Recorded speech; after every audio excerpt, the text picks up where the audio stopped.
All right, from the Dean Smith Center, this is TarHeelIllustrated.com. I'm Chelsea Sipple, and this is Andrew Jones, publisher. And we're going to talk about the Tar Heel win 78-70 against Florida State. And I want to know RJ Davis had 27 points, and Armando Bacot had a double double.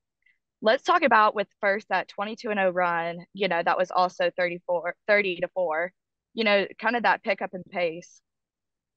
Absolutely. They were sluggish.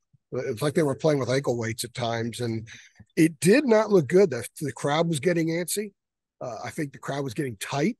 They were really getting on the rest for some calls. Some were worthy getting on them, some were not. I think it was just the frustration was picking up in the building. And then Hubert went to the press. He went to a diamond press, and it really was effective. There was a stretch there, Chelsea, where there were maybe 5 possessions in a row where FSU barely got a half past half court and led to immediate Carolina points. In fact, they had 3 turnovers forced in a span of 133 during this run that immediately led to 7 points. I mean, it was turnover, points, boom, just like that.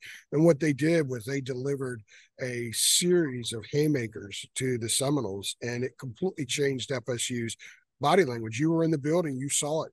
FSU was kind of bouncing around a little bit out there. They had a lot of spring. They were playing with a lot of confidence. All of a sudden, it looked like they were the ones wearing ankles on the way, like they were playing in wet cement. And Carolina did that to them. And it was on both ends. And I think it got so much into FSU's heads that they actually had a chance to end the run, and one of their players missed 2 free throws. And they were hard free throws. They weren't pretty shots or anything like that. They missed a couple layups. So Carolina got into their heads, and they did it in a way that we haven't seen Carolina do that to a team this year. So in the 3 straight games now, really 4 if you want to go back to Villanova, where the Tar Heels brought the lunch pails and battled Villanova mano a mano there that afternoon, even though they lost. They had a big run late to put away Arkansas. They had the run early the other night to put away Tennessee, essentially. They built enough of a cushion that Tennessee couldn't overcome it. And then today, they really just kind of stepped on their throats, and they showed the versatility that they have with personnel. They showed the fact that something they've been working on every day in practice. Some of the players told me that they've been waiting to use it at a time where, hey, this is the moment that we need it. You don't want to be down 14 points, but they were, and they used it, and it was effective. And quite frankly, it's why they won the game. They played incredible basketball for about 12 minutes. The rest of the game, they weren't very good. Even after the run ended, they were kind of sloppy a little bit, and FSU had a little 6-0 spurt. So basically, you're looking at a team that played really well for 12 minutes out of 40, and it beat a decent team that was playing very well for itself. Florida State was at one point 10 for 19 from 3. That's kind of the way it went. So it's really, really good stretch for the Tar Heels. And basically, this is add another layer. We saw another layer of what this team can do today.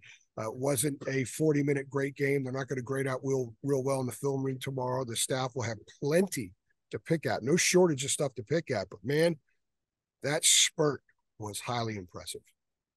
Absolutely. And I want to touch on second, that first 25 minutes of the game where the Tar Heels looked rather sluggish. FSU had an 18-2 run. Kind of talk about that stretch.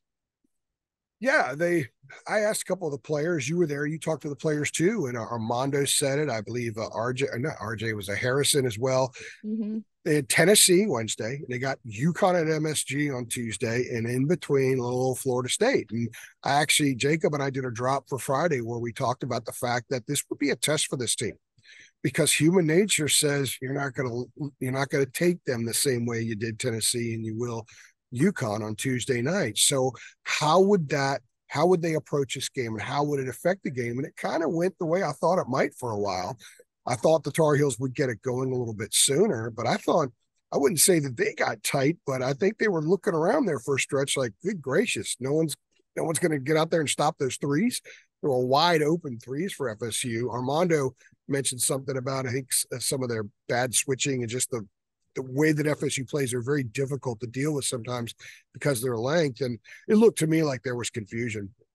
There were a couple sequences where Jalen Washington and then Jalen Withers, their men were wide open, and they were like on the other side of the lane from where their men had wide open threes. So it was kind of that way for a while. Offensively, the Tar Heels went through a stretch where they were 5 for 25, missed a ton of shots.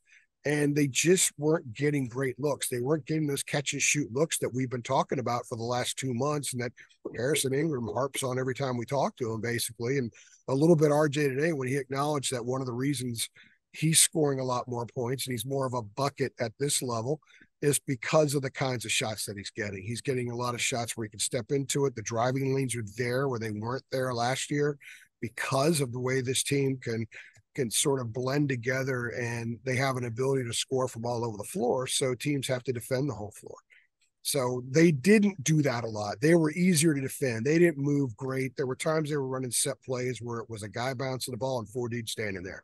So they made what is usually a pretty good defensive team. It made their job a little bit easier during that stretch. But this team showed a layer that last year's team didn't have.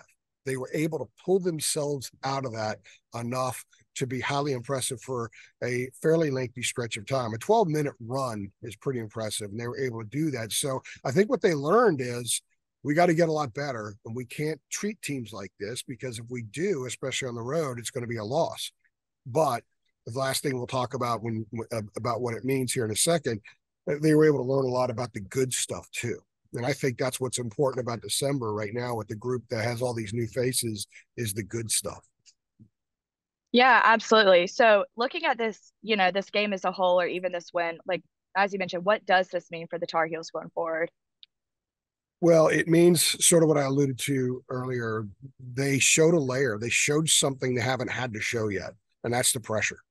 The Seth Trimble aspect of what he can do when he's out there on the floor, the vitality that he plays with. And when you've got Seth Trimble and RJ Davis and Elliot Cadeau out there, they're a nightmare for teams because they're all quick, they're smart, they anticipate well. It's Trimble anticipates so well. I mean, he's the most athletic guy this side of the Mississippi River. I mean, he is incredibly athletic, and I think that Florida State knew that. And some of the turnovers Florida State made wasn't because Carolina made a great steal, is that Florida State was overthinking stuff when they should have been just simply reactionary. And they did that because they know that Trimble is a beast out there in a situation like that because he's so athletic. And they know that what Davis is, and they see what Cadeau is becoming.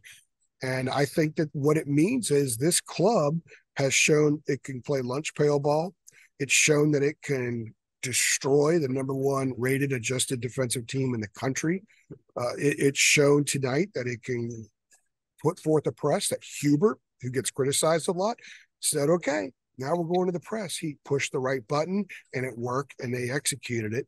And it's something that where people sometimes wonder, I know that they used to talk about Roy. Roy wouldn't really practice zone defense that much. He'd add some of it during the season. Well, they've been practicing this pressure all year. They do it almost every day. Elliott said they do it every day. And they patiently go at it, they massage it, and then boom, it was needed today and it was there. So the layers, or if you will, I did a podcast with Jacob and I said, think of this basketball team as a tree. And every week we're seeing new branches sprout. And we saw a new branch sprout today. So ideally, 28 minutes of basketball that they probably will have a difficult time in the meeting tomorrow, some of the players, as they see all the things that they didn't do very well. But at the same time, the confidence that this bunch showed in getting that done, getting that run done, what they get from it moving forward. Somebody asked, this is a connection to what I'm saying. Somebody asked Hubert afterward about disconnecting from last year, and Hubert had a look on his face like, huh? Well, it wasn't a bad question. It's an understandable question because we're all still gauging this team in that respect because they keep showing us something new that last year's team didn't have. Last year's team didn't have that diamond and one, that diamond trap press. They didn't have a 22-0 run, a 30-4 run against a good team in them. They just didn't have it. They didn't have what we saw Wednesday night. They didn't have what we saw last Friday against Arkansas. They didn't have what we saw last Thursday even against Villanova. So this team is showing us a new toy every time they take the floor. And what it means is they're growing. It means they have a tremendous amount of potential to be an outstanding basketball team. And it means that their confidence is starting to soar. I'll tell you right now, I think this team is more confident than any team Carolina's had since 2019, Luke Mays last year.